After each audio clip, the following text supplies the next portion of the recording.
Hello and welcome to, I think, one of the most special episodes of Fully Charged we've ever made. What's behind me is the VW ID. It may have a different name when it comes out. This is an early working prototype of the car that's going to be hitting the streets in 2020.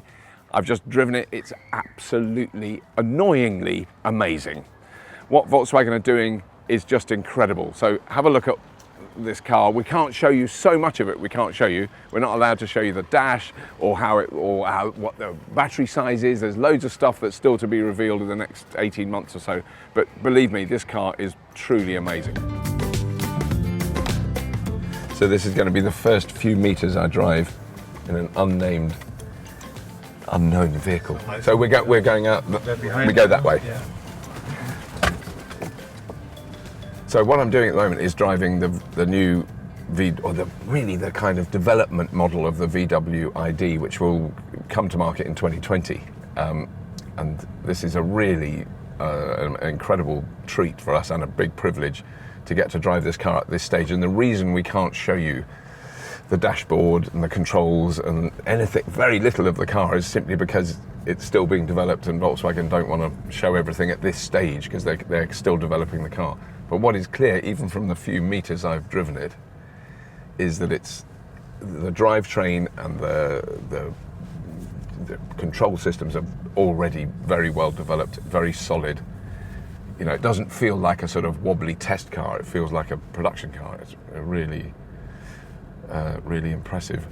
And it's something I've come to learn in the time I've been making Fully Charged, is we have driven so many cars from so many manufacturers that are, you know, for want of a better term, compliance cars. They're legally obliged to produce electric cars because of various countries or cities or states legislation. So they make a handful of them.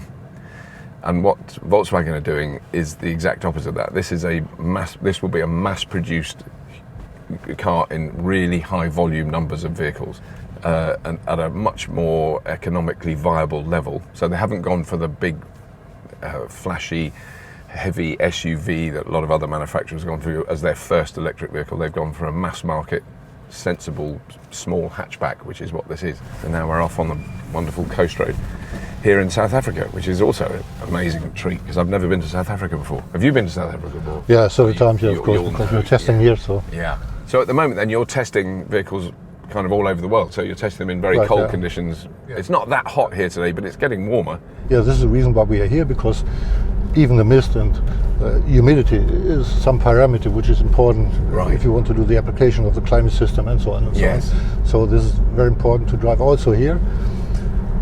Beneath of the meteorological conditions we have here, we have everything here. We can drive stop and go in the cities. We have to drive the traffic, usual traffic we want to use, and try the car, how it is really behaving in a daily use in conditions which are the main conditions you are driving on.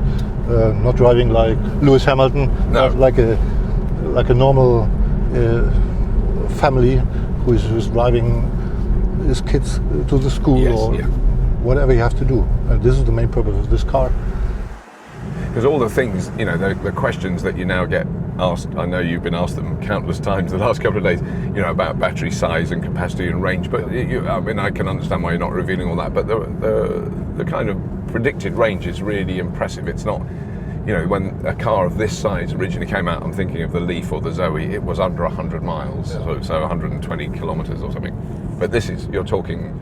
Yeah, the range of this car, of this family, will be between 330 more or less up to over 500 kilometers, according to the WLTP. But one of the things I can see, you know, because I know this is all in it, it's still in its production level, but we've driven quite a long way today, and I presume it was pretty full when we left. Yeah. And it's at 65% now. Yeah. Which is really, you know, because I know how far the cars have come this far. You know, it's like even the tyres and the road noise from the tyres, and you're changing that. And I've learned so much about tyres this morning. Tyres is very complicated. Yeah, it's not straightforward, is it? This is also one condition here in South Africa, is that the roughness of the streets are much higher than in Europe or in other areas of the world. So we are testing this too.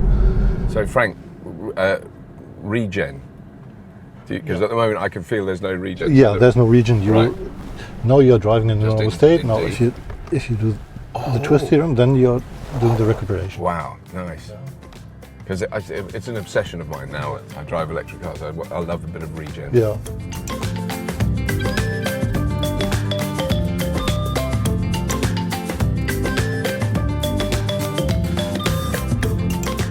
And actually, I can only just hear the motor. I mean, it is there. So if I there is one. If you're passing the 60 kilometers, then there's still remaining something. Right. And this is what we want to, of course, improve in the next step we're doing. Right. Because I think it's a good thing. You know, it's useful to be able to hear that, to hear the motor running a bit. And I know there's lots of variations of that. We do not want to have the high frequency motor noise we had before. Of course, it's typical for an electric drivetrain, but imagine if you have to drive 2 hours in the car or something like this. You've got this high-pitched whine. That's not good. It's not very comfortable.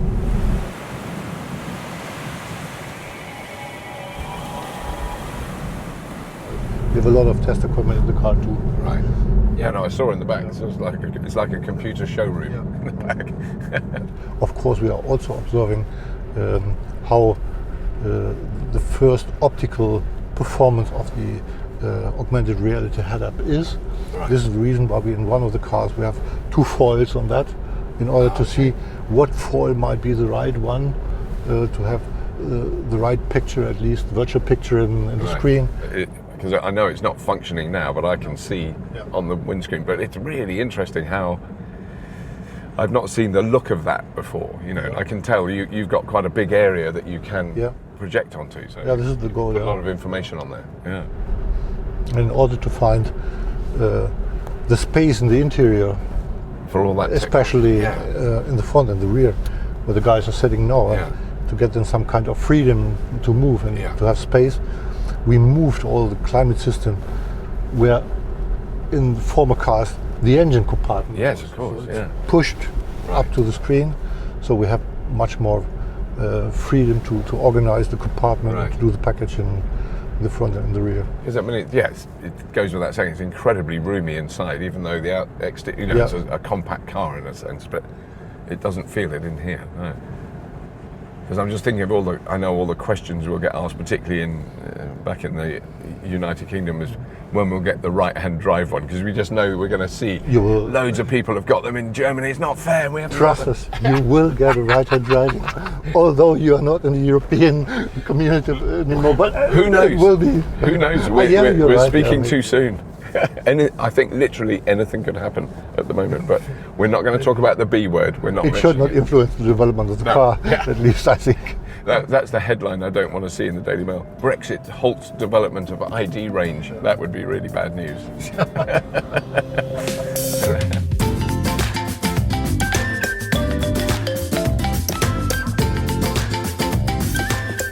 So the rapid charging capability so it's CCS charger. Yeah, CCS charger. And it's up to 100 kilowatts, is it? 125. 125. Wow.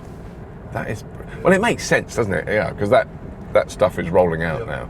So I suppose, do you yet know the kind of speed you can do the kind of up to 80% charge? I don't know what It will be more or less about half an hour. Right. Right. So the production one will have some driver assistance then. Yes, of course.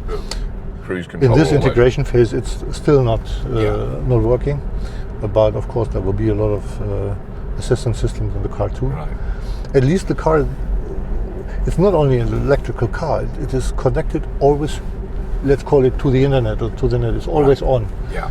There will be a communication between the car and the back end, which we are using and so to interchange informations between what is the sensors detecting, what kind of recommendations you can give to the driver, what kind of services especially. You can order from the HMI system, and to buy something additional, there will be the opportunity later on to connect to other vehicles and so on. What we are testing here too is another kind of climate system, which is based on CO2 in connection with the heat pump. But so what's the connection with CO2 though? Is it so it's a heat pump? It's a heat pump, but the connection to CO2 is, that is the most climate-friendly system you can do. And that's because, I mean, that's a really important thing with an electric car, is the efficiency of the heating. Yeah. You know, because in the early ones, it makes a difference. You turn the heater on and you can't go as far. Right. Yeah. So the idea is it's a highly efficient system that uses the least energy. The price is what we always are communicating, is that it will be in the range of a Golf diesel. Right. This is what we are considering as a price. And right. This is so it's not going to be 5,000 euros more than a diesel or a petrol car. You know, it's going to be roughly in the same price range. In the same range as a Golf diesel today. Right. This is our goal. Yeah. So financial figures and economies of scales, yeah, they have to work. This is the reason too why we have done this kind of modularized platform, yeah, which is scalable, which is to be used also on other cars, yes, which we already have shown as a show car. We've seen what we show as a show car. Yeah. It should be taken serious. So yes, it will be something similar. Yeah. And then in terms of, you know, because there's clearly a lot of problems at the moment with battery supply for some manufacturers, that they're having to delay manufacturing. But from what I've read of what Volkswagen are doing, you're really, you know, working ahead to make sure you've got those yes, supplies this is secured. already this is done. So yeah, the supply of the batteries and so on, this is already fixed. There right, is no problem for us for the batteries. That's fixed. We spend, of course, a hell of money on that. Yeah, for sure. Yeah, but this is fixed. This is not the problem we are dealing with. But you'll be manufacturing the European version in Germany. Production will be in Zwickau. Yes. Right. Zwickau was a former plant where the main volume of production was Golf and Passat. Right. And this plant is completely arranged in a new way in order to build only electric cars. Right. So the wheels on it, is that near production ready? The design not, but the size is what it is. Yeah. I mean, you already mentioned there are huge wheels on it. This one, the diameter of these wheels are 705 millimeters. Right. This is much more than every car we have had in this segment. And of course, as we have a range of later on SUVs and other cars, the size of the wheels will increase too. The Golf car I know really well. I had sort of 5 different Golfs. That was, you know, the GTI, the GTE, the VR6, the R32. Will there be variants of this, do you think, as it progresses? I mean, or will it, at the moment, are you just doing a at the standard moment we car? are doing this one. Yeah. Later on, of course, there might be models, right, and there might be an opportunity to do an amplification of the range of products. But we don't want to have a sports car about that. No. Yet. It's a sensible, proper car. It's what cars should be. Right. But then I couldn't help imagining the kind of the GT version, 4-wheel drive, really powerful, you know, all that stuff. But that's the all-wheel drive. I can promise you, it's really funny to drive. Right. It's really funny to drive. But this is front-wheel drive. This is rear-wheel. This is rear-wheel drive. Rear-wheel drive. Because I'm so used to, I think Volkswagen front-wheel drive. No. In this case, the drivetrain is in the rear. Right. It's mounted onto a subframe with a multi-link axle, and then mounted onto the underbody. But then it's that was the thing I noticed when I first saw it, was how, you know, effectively the line of the windscreen follows down onto the front of the car, and you look at it for a moment, you go, it would be really hard to put an ICE in there. You know, it's much lower than you would expect in a car this size. You'd expect the sort of bump to contain an internal combustion engine. But no, I really like the shape of it. Well, that's all we've got time for. I really want to thank Volkswagen for bringing us out here to South Africa. I've never been before. It's been absolutely amazing. Obviously, we've only been here one night and one day, so we haven't seen much, but what we've seen is incredible. Driving the car has been an amazing privilege. We're the first journalists to even be allowed to look inside, let alone drive it. True mass market, mass produced, economically priced electric car. Anyway, that's all. Please do subscribe to Fully Charged for more exclusive first-time drives of amazing vehicles around the world. Please do have a look at the Patreon link beneath this video. And as always, if you have been, thank you for watching.